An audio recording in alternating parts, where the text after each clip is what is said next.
पुण्यातील एका 24 वर्षीय तरुणीसोबत अत्यंत गंभीर आणि विश्वासघातकी प्रकार घडला आहे. तिने एका 27 वर्षीय तरुणासोबत प्रेमसंबंध असताना लग्न करण्यास नकार दिल्याच्या रागातून त्या तरुणाने त्याच्या शरीर संबंधाच्या वेळी नकळतपणे काढलेले व्हिडिओ इंटरनेटवरील पॉर्न वेबसाईटवर अपलोड केले. हे व्हिडिओ काही वेळातच सोशल मीडियावरती व्हायरल झाल्याने खळबळजनक आणि धक्कादायक घटना उघडकीस आली आहे. या प्रकरणी पीडित तरुणीने अलंकार पोलीस ठाण्यात तक्रार दाखल केली आहे. पोलिसांनी दिलेल्या माहितीनुसार तक्रारदार तरुणी एका प्रतिष्ठित कंपनीत मॅनेजर पदावर कार्यरत आहे. आरोपी ऑटोमोबाईल इंजिनियर आहे.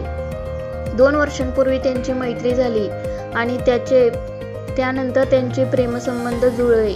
या दरम्यान दोघांच्या संमतीने त्यांचे शारीरिक संबंध झाले. याच वेळी आरोपीने तरुणीला कोणतीही कल्पना न देता तिच्या नग्न अवस्थेतील व्हिडिओ चोरून काढले. काही वैयक्तिक कारणांमुळे त्यांचे संबंध तुटले आणि तरुणीने लग्न करण्यास नकार दिला.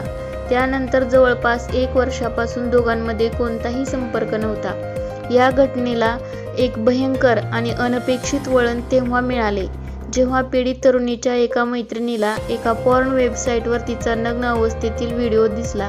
आपली मैत्रीण अशा अवस्थेत इंटरनेटवर पाहून तिला मोठा धक्का बसला आणि तिने तातडीने पीडित तरुणीला याबद्दल माहिती दिली. हे सत्य समजताच पीडित तरुणी पूर्णपणे हादरून गेली आणि तिने त्वरित अलंकार पोलीस ठाण्यात धाव घेऊन आपल्यासोबत घडलेल्या या गंभीर प्रकाराची तक्रार दाखल केली. पोलिसांनी या प्रकरणी तातडीने गुन्हा नोंदवून घेतला असून वरिष्ठ पोलीस निरीक्षक सुनीता रोकडे या प्रकरणाचा कसून तपास करत आहेत.